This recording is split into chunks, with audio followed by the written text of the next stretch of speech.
Bonjour et bienvenue dans le voyage en Rosalie. Avant de commencer à pédaler, j'ai une annonce à vous faire. Rosalie devient une agence, l'agence révélatrice de liens entre humains. Notre mission, booster les liens dans vos organisations, en vous aidant à voir loin ensemble avec les outils de la prospective, en mettant en place les bons réflexes de coopération grâce à des expériences créatrices de liens, et enfin en accompagnant votre communication interne et externe au prisme du lien entre humains.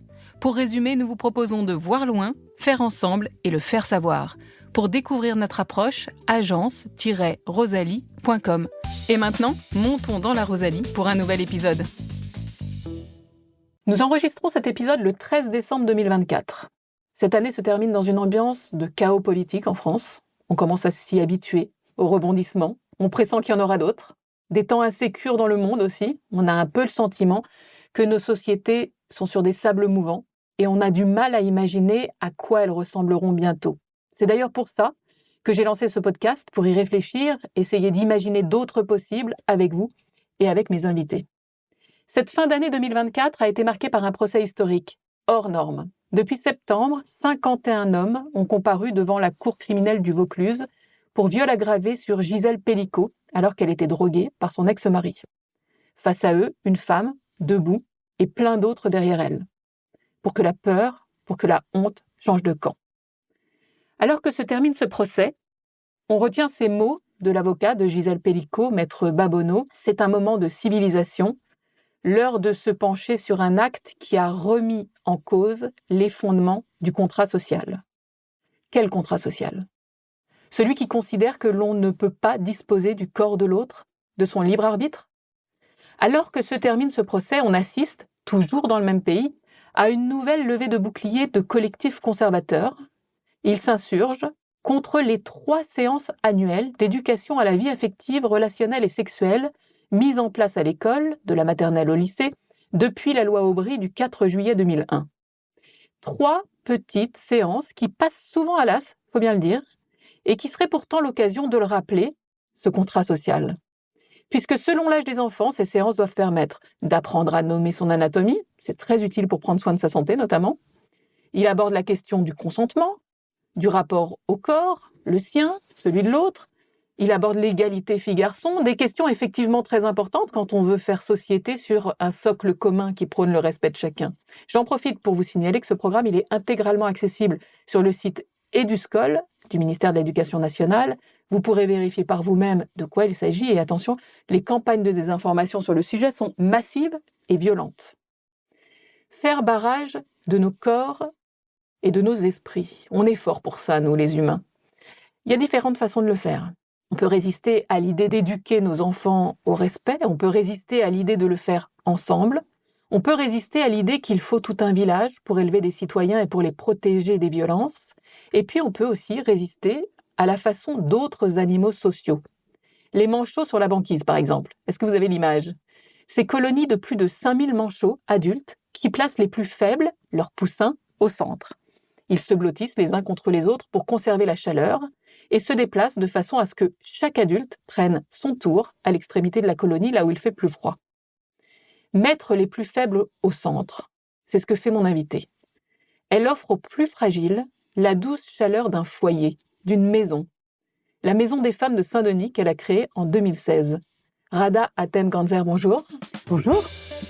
La Maison des femmes est un lieu unique d'accueil de femmes en difficulté ou de femmes victimes de violences. Elle propose une prise en charge pluridisciplinaire innovante. On y trouve des professionnels de la santé, du droit, de la justice, des thérapeutes, des artistes, des sportifs, tout un village pour donner un sens au mot société. C'est de cette maison et de plein d'autres choses dont nous allons parler aujourd'hui. Mais d'abord, Rada Hatem, est-ce qu'on se dit tu ou est-ce qu'on se dit vous ? On se dit tu au village. Et c'est important ce tu, oui. Cette proximité. Oui, c'est important, ça enlève une certaine distance qui n'a pas lieu d'être. Et d'ailleurs en anglais, il n'y a pas de tu et pas de vous, et en arabe non plus. Alors, disons-nous tu. Est-ce que, Rada, tu pourrais me décrire le paysage sonore dans lequel nous avançons, puisque nous pédalons ensemble dans cet épisode, dans une Rosalie ?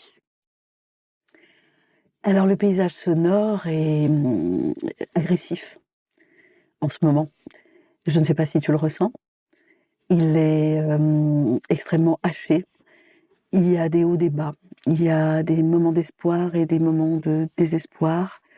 Et musicalement, ce n'est pas très harmonieux. Mais nous pédalons dans une forêt, non? J'entends au loin les oiseaux et je me dis que peut-être que si nous pédalons vite et fort et qu'on se met beaucoup à pédaler ensemble, on va arriver dans cette clairière où j'entends les oiseaux. La nature, c'est quelque chose qui ressource dans ce chaos. Ah, évidemment, c'est la seule chose sur laquelle tu peux compter, non? Si tu plantes tes tomates en avril, tu sais que tu en auras en juin. Ça, c'est du solide. Alors, la Maison des Femmes a été construite sur le parking de l'hôpital, je crois, Sur l'hôpital de un La parking, Fontaine un de terrain Saint-Denis, vague, un petit terrain vague, il y ouais, a qui est 8 resté. ans. C'est un bâtiment plein de couleurs vives, pensé comme une maison, il a un toit de maison, hein. Et quand on entre, on est accueilli par un portrait de la chanteuse Ina Modja et cette citation: «Bienvenue à la Maison des Femmes, ensemble on est plus fort pour un avenir plus lumineux et brillant pour tous et toutes». Ensemble, c'est le maître mot? Oui, clairement. On ne peut pas de toute façon, la santé, c'est ensemble. Le meilleur chirurgien ne peut rien s'il n'est pas dans une équipe avec, des infirmières de bloc opératoire, des anesthésistes, des gens qui ont préparé les instruments. C'est toujours ensemble la santé, donc a fortiori dans une maison où on fait autant de choses différentes, il faut être ensemble, il faut être extrêmement coordonné. Combien de personnes travaillent à la Maison des Femmes? Une soixantaine, alors pas présents tous les jours bien sûr, certains sont là 1 jour par semaine et d'autres tout le temps. Mais oui, il y a pas mal de monde qui Et donc je disais, cohabite. plein de disciplines différentes. Comment elles s'articulent entre elles? Comment elles se complètent? La, le maître mot, en fait, c'est parcours de soins. C'est-à-dire que une femme qui arrive à la Maison des Femmes a besoin d'un parcours. Elle a besoin qu'on lui explique, les étapes par lesquelles elle va passer, celles qu'on lui conseille, évidemment, c'est elle qui décide, pour l'aider, dans sa reconstruction. Donc, il y a du soin, c'est le socle de notre prise en charge.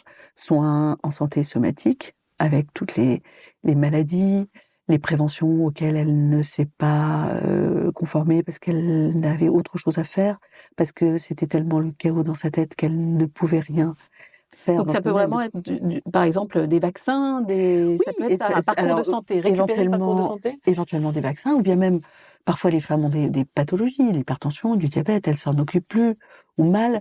Elles n'ont pas fait leur frottis dans les temps, ni leur mammographie. La contraception, c'est quand on y pense. Voilà, il faut déjà repartir de ça et puis ensuite, la santé mentale qui est peut-être la chose la plus importante. Parce que qui dit vulnérabilité, victime, violence, dit forcément dépression, anxiété, stress post-traumatique, à des degrés divers, mais impossible de ne pas être concerné.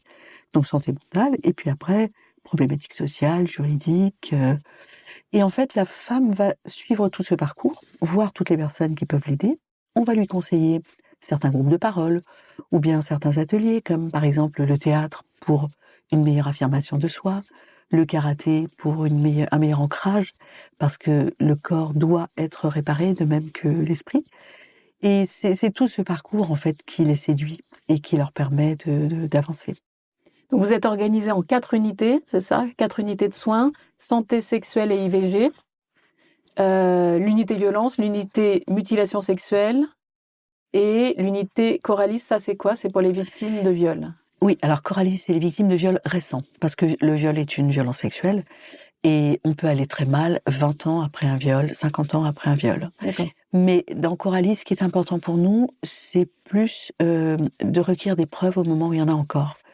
Pour beaucoup de femmes, avoir subi un viol, c'est tellement, effractant qu'il faut vite qu'elles fassent des choses, qu'elles pensent, utiles. Elles vont se laver, elles vont jeter leurs habits, elles vont se brosser les dents, elles vont faire disparaître toutes les traces. Ça c'est comme des réflexes, Oui, pour se parce sentir qu'on se mieux? sent sale, on se Mmh. sent, profondément, humilié, détruit et donc on va commencer par ça. Et si on vous dit: «Non, non, faut aller au commissariat, ensuite faut aller dans une unité médico-judiciaire», beaucoup de femmes disent: «Non, en fait, tu sais quoi? Je veux mettre un oreiller là-dessus, je veux plus jamais y penser». En général, on n'arrive pas à plus jamais y penser. Donc nous, ce qu'on se dit, c'est que plutôt que de mettre un oreiller tout de suite et de faire disparaître toutes les preuves, on accueille ces femmes le plus vite possible, on recueille toutes les preuves qu'on peut, on fait un examen, On recueille des traces, c'est important. Donc parce de que la médecine légale. la médecine légale, des preuves qu'on va congeler si la femme ne veut pas déposer plainte tout de suite. Et si elle veut, on appelle un policier qui va venir prendre sa plainte.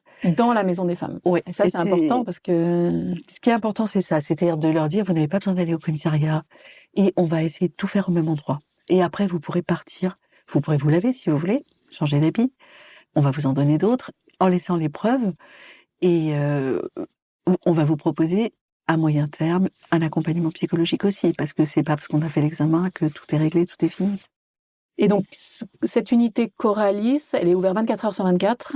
Alors, elle n'est plus ouverte 24 heures sur 24 D'accord. parce qu'on avait peu de demandes la nuit et que c'est très consommateur en personnel D'accord. de garder la maison la nuit pour le cas où une patiente arriverait.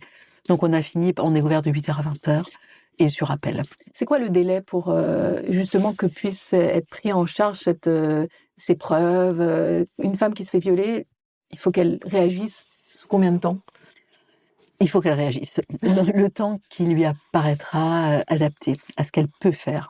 On va pas lui dire fais ci, fais ça. Nous, ce qu'on conseille, c'est de venir moins de 5 jours.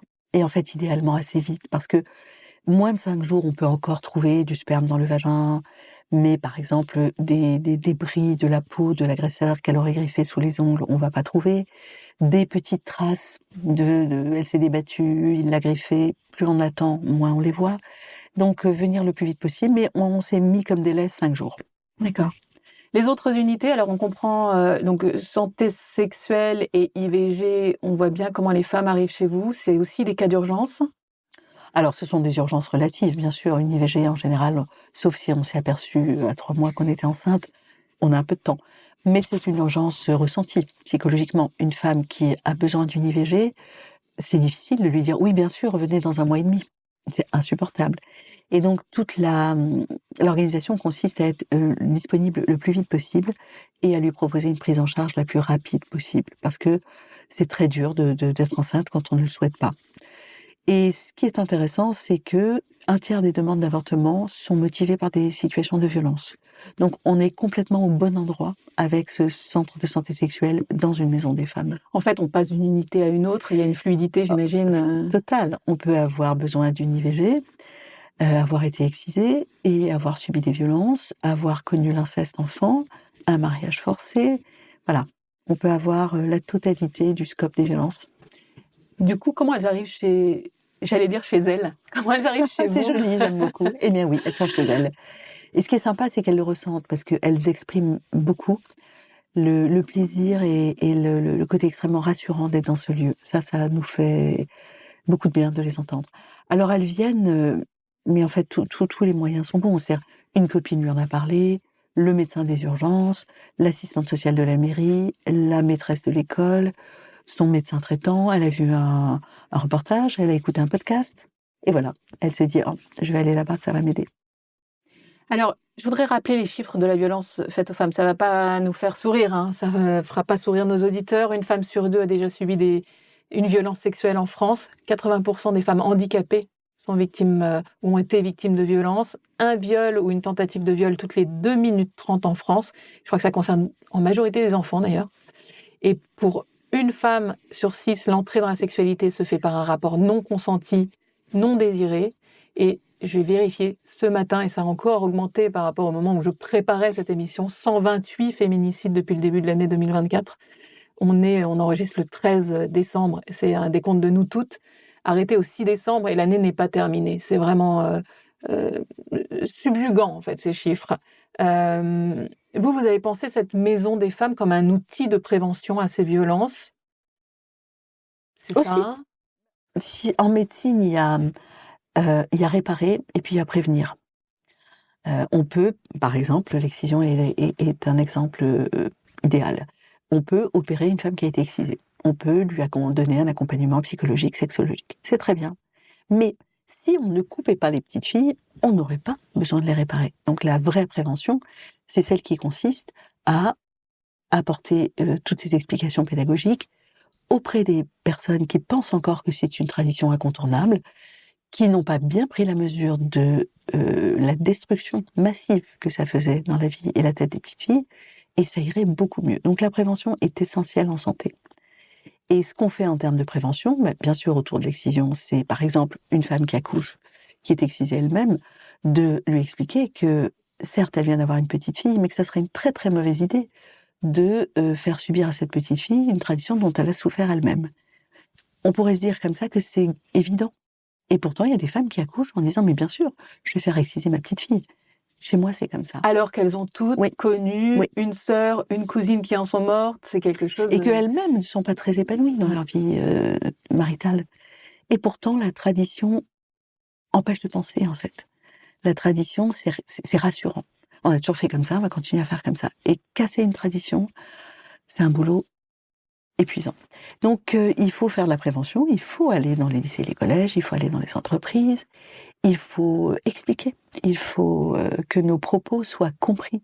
Et pas compris comme une agression, mais plutôt comme euh, comment décoder le quotidien pour comprendre où se niche cette violence sexiste, ces relents de patriarcat nauséabonds, parce que comme une tradition, c'est un truc que les humains ont inventé, ils peuvent le désinventer.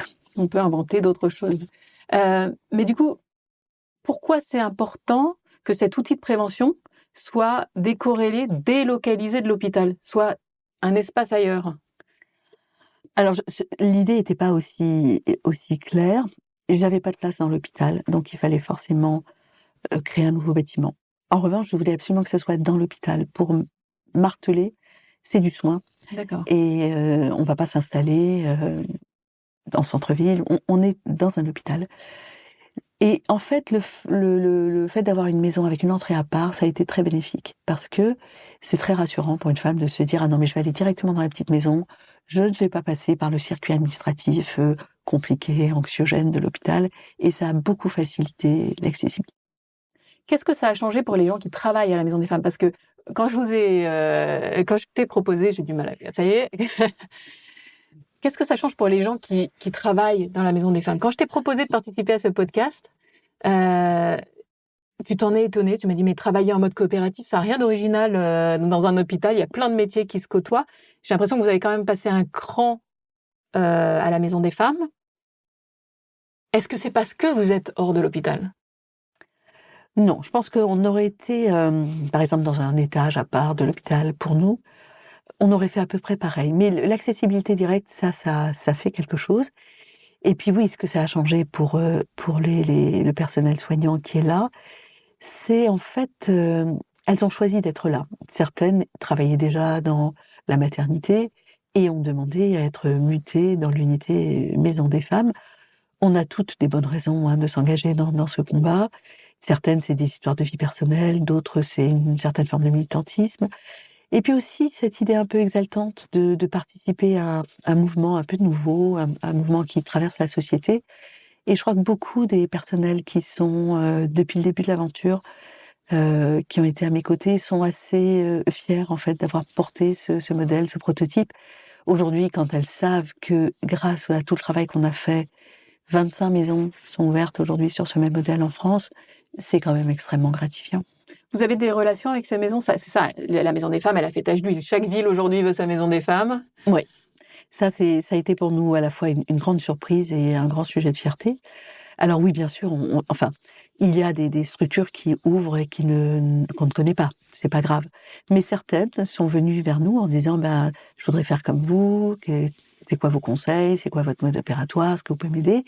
Celles-là, on les a un peu plus accompagnées que les autres et elles font partie de cette grande famille qu'on a fondée et qui s'appelle les Maisons des Femmes Restart, parce qu'il a bien fallu se singulariser. Maison des Femmes en soi, ça veut pas dire grand-chose.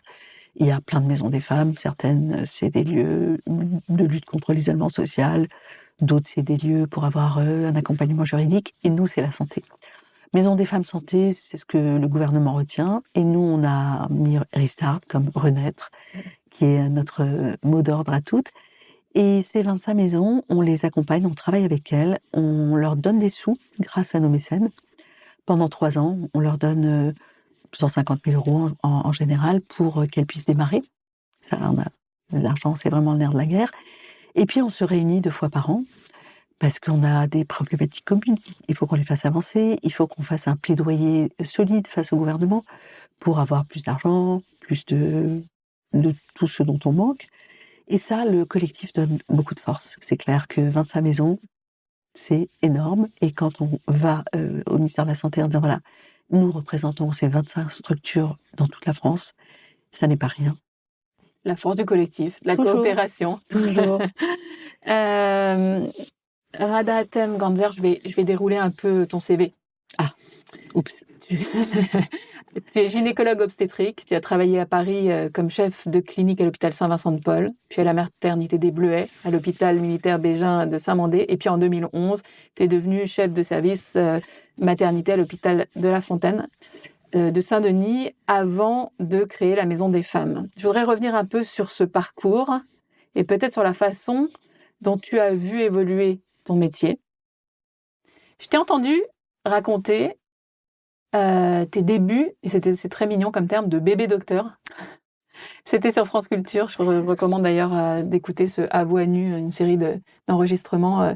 J'ai l'impression que ce mode coopératif, qui m'est si cher, tu le vivais depuis tes débuts. Je t'ai entendu dans cet enregistrement parler de la façon dont tu as observé les sages-femmes au tout début de ton exercice en salle de naissance, j'imagine.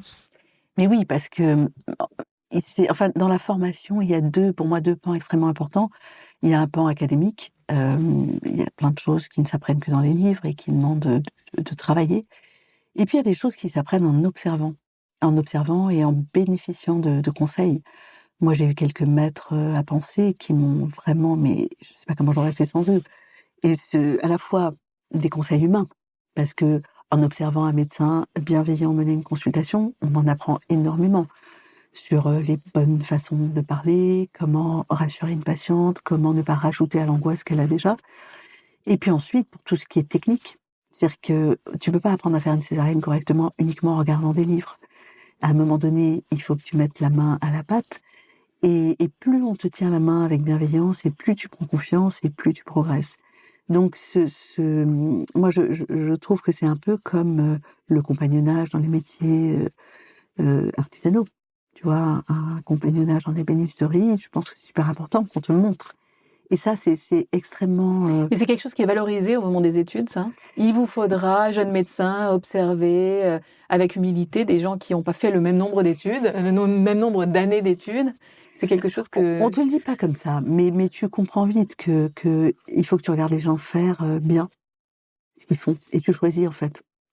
L'intérêt, c'est que tu peux choisir tes modèles. Tu peux choisir une sage-femme affreuse qui hurle sur les patientes, qui est pas du tout aimable. Et tu peux aussi choisir comme modèle une sage-femme très douce qui te montre avec beaucoup de patience comment poser tes mains, comment faire attention à ne pas abîmer le périnée de la femme, etc. Et c'est super de pouvoir choisir ces modèles. Et ça, c'est quelque chose... tu as vu une conscience sur cet enjeu de choisir le modèle? Oui, bien sûr, parce qu'à l'hôpital, tu fréquentes des tas de gens. Il y a des gens extrêmement compétents et extrêmement méchants. Tu n'as pas forcément envie de leur ressembler. Donc, quelque part, tu te dis, bon, je vais regarder comment il fait, je vais apprendre comment il fait, mais je veux surtout pas être le même genre de docteur que lui. Et ça, tu vois très très vite quel genre de docteur tu as envie d'être. Et tu choisis tes modèles en fonction. Alors, dans votre métier, il y a aussi donc le collectif des soignants, puis il y a la coopération avec les patients. Et là, j'ai l'impression que les choses ont beaucoup évolué aussi ces dernières années. Ce mot de patient, déjà, où il faut être patient et patienter pendant qu'on nous soigne, bon, c'est quelque chose qui interroge. Mais j'ai l'impression que la relation change. J'imagine qu'à la maternité des Bleuets, qui est pionnière dans ce qu'on a appelé l'accouchement sans douleur, tu avais déjà expérimenté ça assez tôt dans la relation avec avec les couples, les femmes qui venaient accoucher. Il y avait déjà une coopération au Bleuet. Mais en fait, ça date même d'avant les Bleuets, parce que moi, le gros de ma formation technique, académique, c'était Saint-Vincent-de-Paul, dont le chef de service, le professeur Chavigné, était d'une humilité absolument unique dans ce milieu, et d'un respect des femmes que j'ai rarement retrouvé ailleurs. Il était gentiment paternaliste, mais comme on l'était à l'époque, mais pas du tout dirigiste. Et ça, déjà, c'était une leçon de vie. Ensuite, oui, on a l'impression qu'on a découvert les patients et la coopération avec les patients hier matin, mais pas du tout. Si on reprend l'histoire des Bleuets et le formidable Fernand Lamaze qui a fait des Bleuets ce qu'ils sont devenus, il est un des premiers à avoir dit c'est la femme qui accouche. Parce que pendant des années, c'était l'accoucheur. On avait l'impression qu'il était le père de l'enfant. C'était lui qui mettait au monde cet enfant. Et d'ailleurs, on le dit parfois dans une sorte d'excès de langage. J'ai mis cet J'ai mis enfant. au Mais monde. oui, bien sûr. Ouais. Moi, j'ai mis au monde les enfants de toutes mes copines. Mais bon, c'est quand même elles qui ont accouché. Et Fernand disait, voilà, c'est la femme qui accouche. Et c'est donc elle qui sait. Et c'est donc, nous sommes à son service. Et ça, c'était les années 1950. Bientôt un siècle. Donc oui, au Bleuet, c'était prégnant. Les équipes étaient quand même éduquées dans cette philosophie de la femme qui sait, la femme qu'on a formée, parce que cette idée d'expliquer aux gens ce qui va leur arriver était assez nouvelle dans les années 50. Avant, il y avait une confiance aveugle dans le corps médical, donc on faisait ce qu'on nous disait de faire. Et là, alors Fernand ne change pas tout, mais il fait ce pas de côté de dire je vais expliquer aux femmes comment ça se passe un accouchement, que faire pour avoir moins mal et comment être prête. Et ça a vraiment donné une autre façon de gérer les accouchements. Et ça vient du médecin. Oui, c'est Ça vient venu du médecin. C'est pas les femmes qui ont réclamé de. Je pense qu'à l'époque, la société n'était pas prête. On était encore très obéissante à l'époque. Petit à petit, les femmes il fallait aussi accepter de se saisir de ce que Fernand Lamaze et l'équipe des Bleuets proposaient. Donc, beaucoup de femmes, des bourgeoises, puisque la maternité des Bleuets, à la base, c'est une maternité pour les ouvriers de la métallurgie, notamment. Et là, beaucoup de bourgeoises ont été séduites, et c'est elles qui ont permis à Lamaze aussi d'avoir cet écho dans la société, cet écho international, parce qu'aujourd'hui, aux États-Unis, il y a encore des méthodes Lamaze, des groupes Lamaze, des crèmes Lamaze. Ah oui, c'est vrai, c'est ça, les crèmes Lamaze. Mais oui, la crème Lamaze, c'est des crèmes. Ah, c'est fou, j'avais ouais. pas fait le rapprochement. Mon dernier enfant à moi, il a 11 ans. Et il y a 11 ans, ça existait déjà, le concept de projet de naissance. Mais je crois que c'était pas très bien vu. En tout cas, moi, j'ai pas saisi cette opportunité d'aller dire comment je voulais que se passe la naissance. Il y a plusieurs choses là-dedans. C'est d'une part, c'était le 3e enfant, hein, donc je savais ce que je voulais, mais j'avais l'impression que ce que je voulais, c'était à partir du moment où il était né. Mm. Il y a tout ce qu'il y a avant, mais ce qui se passe dans la salle de naissance, c'est un enjeu médical. Je fais confiance, j'ai décidé de faire confiance à cette maternité, et donc je rentre dedans. Tu n'exiges rien. Je n'exige rien. Et je me sentais pas cette possibilité d'exiger. Alors moi, je me suis demandé comment le vivent aujourd'hui les générations plus jeunes. Et donc, j'ai posé la question à Victoire Rivaton, qui est fondatrice de Jour 1, le premier média dédié au premier trimestre de la grossesse. Victoire, elle a une petite trentaine et son dernier bébé, il est bien plus récent que le mien. Donc, je te propose qu'on l'écoute. Il n'est pas périmé. Bon. Aujourd'hui, je pense que c'est assez courant de partir à la maternité en ayant préparé un projet de naissance et on en parle en fait presque systématiquement pendant les entretiens prénataux avec des sages-femmes ou les mailloticiens. Je sais que c'était un truc qui se faisait pas trop il y a une quinzaine d'années parce que j'ai pas souvenir que mes sœurs aient eu des projets de naissance. Et j'ai toujours trouvé ça hyper intéressant de pouvoir quelque part co-construire l'accouchement idéal, même si on sait tous qu'on a l'accouchement idéal et l'accouchement réel. Et je trouve qu'on arrive un peu plus sereine, en tout cas un peu plus empowered. On a un peu plus de pouvoir sur ce qui va se passer et sur un moment qui reste à la fois toujours un peu stressant et en même temps tellement unique. L'empouvoirment en bon français, est-ce que ça te parle, Rada? Mais bien sûr. Mais en fait, le projet de naissance, c'est juste le prolongement de la philosophie de Fernand Lamaze. C'est ce dialogue avec les femmes qui permet de se mettre d'accord sur ce qu'on peut faire, ce qu'on ne peut pas faire. Et en fait, je suis un peu étonnée parce que le projet de naissance, ça fait 30 ans qu'on le promeut. Moi, j'avais organisé un colloque autour du projet de naissance il y a au moins 25 ans. Donc, c'est pas du tout nouveau. Et la Haute Autorité de Santé, dans ses recommandations pour la qualité en maternité, insiste beaucoup sur ce projet de naissance. Alors, il faut pas faire dire au projet de naissance qu'il n'est pas. C'est-à-dire, c'est pas parce que tu écris je veux pas ceci, je veux pas cela, que ça va se passer comme ça. En fait, pour moi, c'est un ajustement entre ce que tu aimerais et ce qui est possible et ce qui est totalement imprévisible. Et ça, je pense que dans notre société où on a envie de tout maîtriser et où l'imprévisible n'a pas de place, c'est très difficile pour les femmes d'entendre ça. Il faut les préparer. Alors ça, c'est quelque chose que j'ai découvert, moi, en ayant mon premier enfant, où je suis arrivée et j'ai demandé très pragmatique, combien de temps ça va prendre, hein. Et Parce que j'ai un train. c'est ça. Et j'ai une sage-femme super qui m'a dit, mais ça, personne ne le sait. Mais Ouais. il n'y a pas de scénario. Voilà, et c'est une des rares choses pour lesquelles il n'y a pas de scénario, tu vois. Parce que tu peux dire, par exemple, je sais pas, une appendicite, 35 minutes, c'est plié. Bon, sauf si c'est compliqué. Un accouchement, tu sais pas. Tu sais même pas si, alors que tout va bien, il y aura pas une césarienne au bout. Et que c'est pas forcément un échec. Et que c'est pas forcément parce que ton gynéco, il est méchant. Mmh. Et en fait, pour moi, la vertu du projet de naissance, c'est que la femme te dit ce qui est important pour elle. Et toi, tu lui dis ce qui va être possible. Je prends un exemple, les témoins de Jéhovah. Les témoins de Jéhovah, ils veulent pas de transfusion sanguine. Parce que dans leur religion, je sais pas pourquoi, le sang des autres, c'est pas possible. Eh bien, moi, ça me permet, quand j'ai une femme qui est témoin de Jéhovah et qui met ça dans son projet de naissance, de lui dire, écoutez, madame, je ne peux pas vous promettre ça. Et je ne peux pas vous laisser mourir d'hémorragie comme vous le demandez. Donc, je vais être très claire. Si vous revenez accoucher ici, c'est que vous êtes d'accord avec le fait que si vous êtes mourante, je vais vous transfuser. C'est super important. Et c'est aussi important d'expliquer pourquoi un accouchement sur 5 sera une césarienne, que parfois il faut des forceps, qu'une épisiotomie, c'est pas toujours une punition, que parfois c'est utile, rarement mais quand même. Et puis il faut préparer les femmes à tout le postpartum, parce qu'en fait, on n'est jamais prête à cette espèce de marée qui vous Le engloutit. cyclone. Mais oui, je voulais dire tsunami, puis je me suis dit, Ouais. c'est tellement éculé que arrête. Mais c'est vrai qu'on n'en parle pas. Enfin, Non. très peu, de plus en plus peut-être. Ouais, non, on a longtemps montré aux femmes des jeunes femmes souriantes, maquillées, en train de faire oh, ah, il est là, c'est merveilleux. Et ensuite, 100 ans de bonheur. Mais malheureusement, c'est pas ça la vraie vie.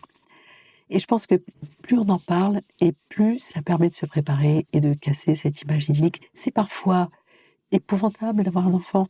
On a parfois envie de lui taper la tête contre le mur. Faut pas le faire. Il faut pas le faire. Il faut avoir des ressources. Il faut savoir qu'on peut appeler à l'aide, que c'est pas du tout honteux C'est ça, et d'être encore une fois, épuisé. une coopération, de se dire à ces femmes qu'elles sont pas seules et qu'on peut. Oui, mais elles sont parfois très seules. Mmh. En fait, avec l'éclatement des familles, les grands-parents qui ne sont pas décidés à faire que ça de leur vie, eh ben, les femmes sont parfois très seules. Et il faut absolument que les professionnels puissent les outiller. Revenons à Saint-Denis. En 2011, Rada Temganzer, tu deviens chef du service maternité de l'hôpital de La Fontaine, un hôpital où les patients viennent de plus de centaines de pays différents, je crois. Beaucoup rencontrent des difficultés sociales extrêmes. Là, tu as découvert un autre monde, une autre réalité de ce que tu avais connu. Oui, j'avais jamais exercé dans des banlieues difficiles. J'avais eu un exercice parisien assez feutré. Et où quand il y avait un cas social, c'était un par mois. On avait largement le temps de s'en occuper. Et là, arriver dans cette ville où finalement, la première chose qui m'a choquée, c'est quand je demandais aux femmes leur métier ou leurs ressources. Et c'était non, je n'ai pas de ressources et je ne travaille pas. Et votre mari, c'est pareil. Et je me disais, mais comment font ces gens? Et ensuite, toutes ces personnes sans domicile fixe ou bien vaguement hébergées chez des connaissances, dont on sait qu'une fois que le bébé sera là, elles seront beaucoup moins bienveillantes. Et ça, pour moi, oui, c'est une grande première, parce que gérer autant de problématiques sociales dans un contexte de soins, j'étais pas préparée. C'était un choc.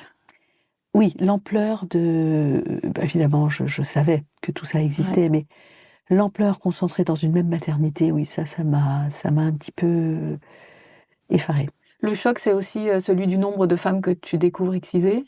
C'est particulièrement... Tout, en fait, le nombre de femmes qui ne travaillent pas, le nombre de femmes qui n'ont pas de perspective, le nombre de femmes qui n'ont pas choisi ce conjoint-là, qui n'ont pas choisi d'avoir autant d'enfants, qui n'ont pas choisi cette belle-mère extrêmement maltraitante et qui n'ont pas choisi d'être excisées, évidemment. Tu parles de la belle-mère maltraitante, la violence que ces femmes subissent. C'est Oui. pas seulement des violences intrafamiliales. C'est intrafamilial. C'est intrafamilial avec. Ouais. C'est pas conjugal, c'est pas seulement social, conjugal. c'est pas seulement conjugal. Il y a beaucoup de violences entre femmes. Il y a des violences entre femmes, il y a des violences entre épouses. Quand on est dans des mondes où il y a des coépouses, c'est pas toujours la sororité. Et puis, dans certaines cultures, la belle-mère a une espèce de toute-puissance que son fils ne remet pas en cause. Et moi, j'avais beaucoup de patientes extrêmement désespérées par l'attitude de leur belle-mère et la négligence de leur conjoint, qui trouvaient que, oui, mais c'est ma mère et tu respectes et tu te tais. Et ça, oui, pour moi, c'était un peu nouveau et c'était. Elle s'exprime comment cette violence? Parce que j'imagine qu'elle a lieu toujours. Bien sûr, il y a des belles-mères qui considèrent que puisque leur fils, parfois unique, chéri, Dieu vivant, a épousé cette moins que rien, au moins, elle va la servir, elle va faire le ménage, il faut absolument qu'ils vivent ensemble. Et qu'elle va pouvoir utiliser sa bru comme bonne à tout faire, déversoir d'agacement, etc. C'est de l'esclavage. Et puis on parlait de l'excision tout à l'heure, donc c'est aussi de la violence entre femmes. C'est une répétition d'une violence subie, mais c'est une violence est-ce que les mères sont complices de l'excision de leur petite fille? Bien sûr, les mères sont complices parce que elles sont complices quand elles amènent cette petite fille à l'exciseuse. Alors, elles n'ont parfois pas le choix, parce que là encore, c'est comme dans d'autres sociétés, c'est la belle-mère qui décide de tout. Et le fils est entièrement soumis à sa mère. Donc si la belle-mère dit « cette petite sera excisée », eh bien cette petite sera excisée. Extrêmement difficile de lutter contre son mari, sa belle-mère et sa belle-sœur. Elles y vont parfois la mort dans l'âme, elles savent ce qui attend leur fille, elles aimeraient tellement l'en protéger et ce n'est pas possible. Mais parfois, elles sont convaincues de bien faire, et c'est ça toute la subtilité, c'est-à-dire que c'est la tradition, et vivre en dehors de la tradition, c'est très violent. Ça veut dire que vous êtes hors du clan, vous êtes une paria, il faut l'accepter. Et les mamans, elles veulent pas forcément que leur fille soit une paria, parce qu'être une paria, ça veut dire quoi? Ça veut dire que tu peux pas t'asseoir à table avec les autres, tu peux pas toucher la nourriture, tu peux pas servir les anciens, parce que t'es sale, t'es pas excisée. Hors du groupe. Tu es hors du groupe, et tu ne te marieras pas. Et ça, les mamans, pour elles, le bonheur de leur fille passe par le mariage. Donc elles l'emmènent se faire exciser en ayant l'impression de lui rendre service. Et c'est toutes ces convictions erronées contre lesquelles il faut lutter. Tu parlais de santé mentale tout à l'heure. Ça doit être une sacrée dissociation mentale d'être à la fois victime de ces violences de la belle-mère, d'être une mère complice d'une violence extrême qui peut mener à la mort. Hein. L'excision, ça peut mener à la mort. Et puis, est-ce qu'elles reproduisent après, comme belle-mère, elle aussi, ces violences-là? Oui, bien sûr. C'est ça le drame, c'est que parfois tu réagis en te vengeant, en fait, en faisant vivre aux autres ce qu'on t'a fait vivre. Et c'est ça aussi qui est dramatique dans le cycle de la violence, c'est que quand tu as subi de la violence, tu peux être amené soit à la faire subir aux autres, soit être une victime ultra docile, puisque c'est ça que tu as toujours connu, et à accepter des choses totalement inacceptables. Et c'est pour ça qu'il faut faire de la prévention à la racine du mal. Les femmes qui arrivent à la maison des femmes, vous leur faites vivre une autre expérience avec des femmes. Une expérience d'écoute, je pense à ces groupes de parole. Est-ce que ça, c'est de nature justement à enrayer cette spirale de la violence, à essayer de faire prendre conscience qu'on n'est pas obligé de reproduire? Est-ce que ça marche comme ça? Ça peut marcher comme ça, et puis ça les met aussi en présence de soignants bienveillants, qu'elles n'ont pas toujours expérimenté.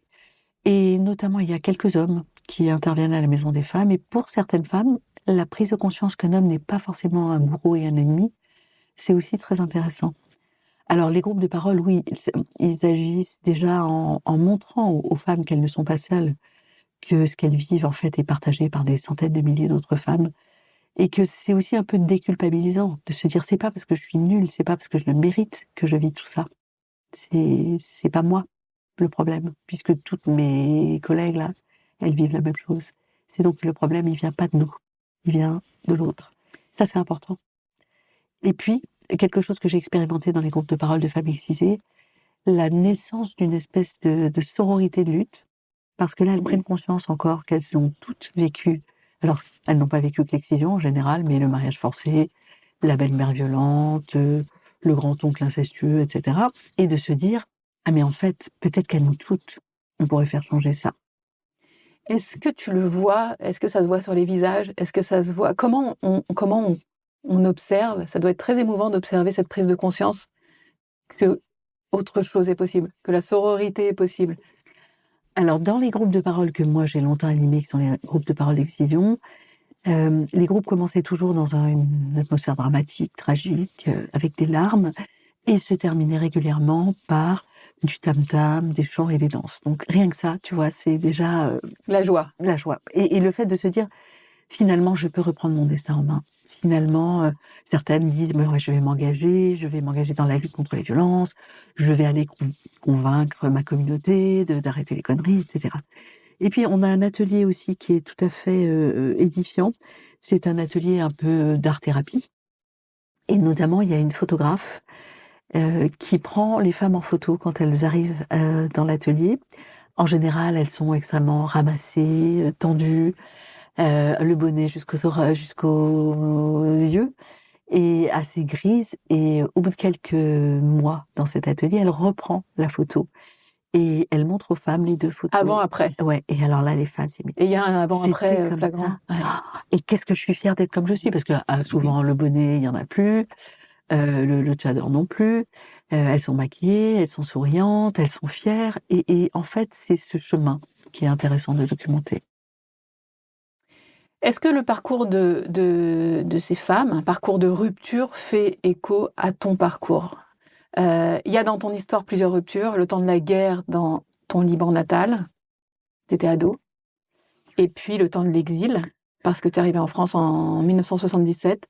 Cette expérience de l'exil, est-ce qu'elle résonne avec celle de certaines femmes que tu soignes aujourd'hui?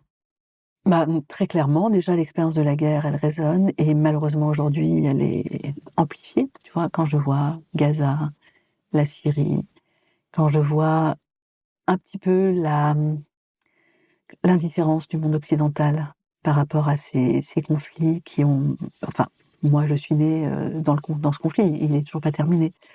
Ça, c'est quelque chose qui m'atteint profondément. Et effectivement, je suis très sensible aux personnes qui ont traversé des conflits.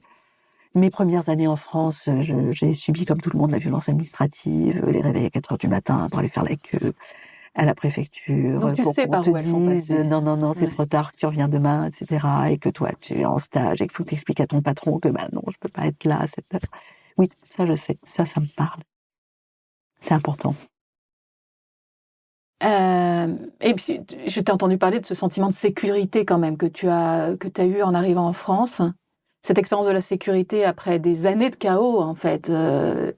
Et puis aussi cette inquiétude pour ceux qui restent dans le pays en guerre, etc. Est-ce que ce sentiment de sécurité, je reviens dessus, est-ce que c'est ça que vous voulez insuffler à la Maison des Femmes? Est-ce que c'est...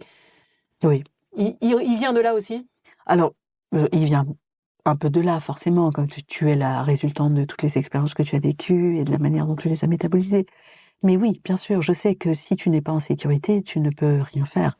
Tu es comme un jouet dans un orage, et tu subis les ballottements. Alors que être en sécurité et se dire non, je vais pas mourir d'une balle perdue, d'une roquette qui a mal atterri ou je sais pas quoi, ça n'a pas de prix, ça. Ça, c'est vraiment la base.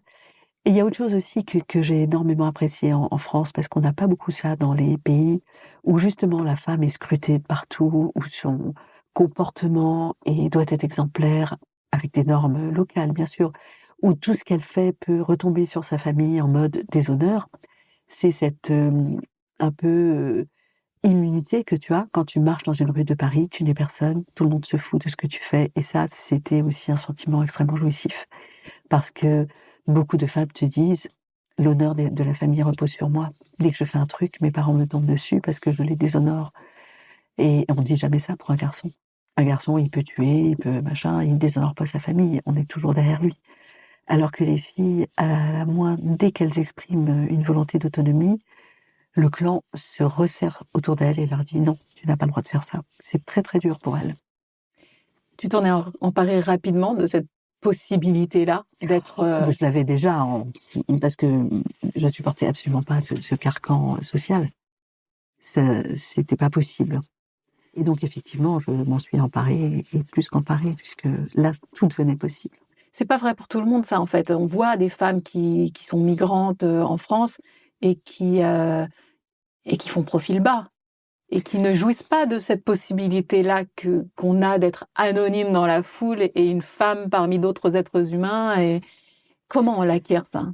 Ouais, je pense qu'il faut avoir quand même une certaine, comment dire, assise. C'est-à-dire que si tu as quand même, financièrement, tu n'es pas au bout de ta vie, que tu as fait des études, que tu es capable de penser, c'est plus facile que si simplement tu as quitté ton village parce que ton mari te violait tous les soirs et que tu as eu un parcours migratoire affreux et que tu es arrivé en France où, certes, ton mari n'est plus là, mais tu as encore peur de tout. Et chaque fois que tu vois un homme, tu te dis, ah, oui, ça va peut-être se terminer pareil. Moi, j'avais pas quand même tout ça qui plombe ces femmes. C'est difficile pour elles de se dire, ah, super, je suis en sécurité, tout va bien. Non, tout va pas bien. J'ai la sécurité, mais j'ai encore tellement de choses que je dois acquérir que la route va être longue. On parlait tout à l'heure de la violence faite aux enfants, notamment ce nombre de viols ou tentatives de viols complètement effarants dans notre pays, qui touche beaucoup les enfants. La Maison des femmes, c'est aussi une maison qui prend soin des enfants. Quand on prend soin des mères, on prend soin des enfants. Est-ce qu'il faudrait des maisons des enfants? Eh bien, il y en a. Alors, la Maison des femmes prend soin des enfants indirectement en prenant soin des mères, et puis un peu directement parce qu'on a une consultation avec une pédiatre et une pédopsychologue pour évaluer la situation des enfants. Est-ce qu'ils ont besoin d'être protégés de leurs parents? Est-ce qu'ils ont besoin d'un accompagnement spécifique, d'une prise en charge psychologique? C'est souvent le cas. Mais aujourd'hui, il y a aussi des UAPED, des unités d'accueil pédiatrique pour l'enfance en danger, qui sont des espèces de maisons des femmes. Alors peut-être pas avec toutes les déclinaisons qu'on a mises autour, mais qui sont dédiées à l'enfance en danger, où les enfants sont accueillis, ont la possibilité de parler, notamment à des policiers, et accompagnés sur le plan de leur santé mentale. Et en fait, idéalement, il faudrait qu'il y ait à la fois des maisons des femmes et des UAPED côte à côte, parce que le travail est très transversal. Encore une fois, la coopération. Ce sujet de la violence faite aux femmes, il a été mis au devant de la scène, il est pris en compte aujourd'hui, peut-être pas suffisamment, peut-être qu'il faudra... Voilà. Le prochain sujet, c'est les violences faites aux enfants? Oui, très clairement. C'est aussi pour ça qu'on a un petit peu changé les missions de notre association, parce que on soutient les autres maisons des femmes, mais on essaie aussi d'agir pour l'enfance, notamment avec ce foyer d'hébergement pour jeunes filles de 18 à 25 ans qu'on a ouvert et qu'on souhaite déménager dans un endroit plus adapté, parce que après 18 ans, on sort du champ de l'aide sociale à l'enfance, mais on n'est pas encore un adulte confirmé. Il y a une espèce de trou là dont il faut s'occuper, parce que ces gamines-là, les nôtres, plus de 80% d'entre elles a connu l'inceste, 100% d'entre elles a connu la violence, beaucoup ont connu la prostitution, ont du mal à s'en sortir, beaucoup n'ont pas eu la chance de faire des études, et notre objectif, c'est d'arriver à réparer un peu tout ça. Ça te parle, cette image des manchots sur la banquise qui Oui, s'école, tellement, c'est trop mignon. On arrive à la fin de cet épisode. C'est une tradition dans le podcast. Alors, j'ai eu un petit souci avec la boule de cristal, la première, mais bon, je te donne une boule de cristal qui ressemble... Tout est dans le symbole. Tout est dans le symbole. Et je voudrais te demander, Radha Atem-Ganzer, comment tu vois l'avenir et notre capacité à recréer des liens sains entre humains? Alors aujourd'hui, lundi 13 décembre, je vois l'avenir avec beaucoup d'inquiétude. Je trouve que déjà le chaos politique dans lequel on se débat et qui dure, l'absence d'émergence de figures positives, parce que c'est quand même bien d'avoir un leader dont on se dit qu'il va porter des sujets, des combats, et pas s'occuper que de sa petite personne. Et aujourd'hui, personne ne me donne envie de m'engager. C'est terrible. Et aussi, les guerres qui entourent le monde, on avait dit plus jamais ça, et puis finalement, tout recommence éternellement. Ça, c'est pas du tout un motif d'espoir pour moi. En revanche, je crois beaucoup à l'action locale, loco-locale, aux petites solidarités qui se nouent, aux petites organisations qui essayent de faire bouger les choses. sur des périmètres modestes. J'ai une amie qui est maire adjointe de Saint-Denis, qui est une fille formidable, et je lui dis toujours, je crois que tu es au bon endroit. Parce que dans une ville, tu peux agir sur l'éducation, sur la politique du logement, sur la politique sanitaire. Tu peux faire des choses efficaces. Et je crois vraiment qu'il faut démultiplier des actions exemplaires un petit peu dans toutes les villes. Et peut-être qu'un jour, cette petite mayonnaise deviendra un grand bout d'aïoli. Radha Hatem-Granzer, ce podcast a l'ambition de révéler et de tisser des liens. Est-ce que tu veux jouer les tisseuses et me mettre en relation avec un prochain invité, peut-être? Mais oui, Oui. ma copine Cathy Bontrinck, maire adjointe de Saint-Denis. Parce que je pense que l'engagement politique est quelque chose d'essentiel et que la façon dont Cathy est engagée est une façon qui est pour moi pure. Elle est totalement dédiée et il n'y a pas du tout de considération d'ego ou autre. Et je pense qu'on manque de figures politiques de cette trempe. Écoute, je serais ravie d'échanger avec elle, de la rencontrer et de parler de politique, de vraie politique, celle qui change la vie des gens. Exactement. Merci. Et pas sa vie à soi. Radha, merci infiniment d'avoir été avec moi aujourd'hui pour ce podcast. C'était passionnant. Moi, ça m'a passionné. Mais écoute, merci de m'avoir invitée. J'ai passé un très chouette moment. Merci beaucoup.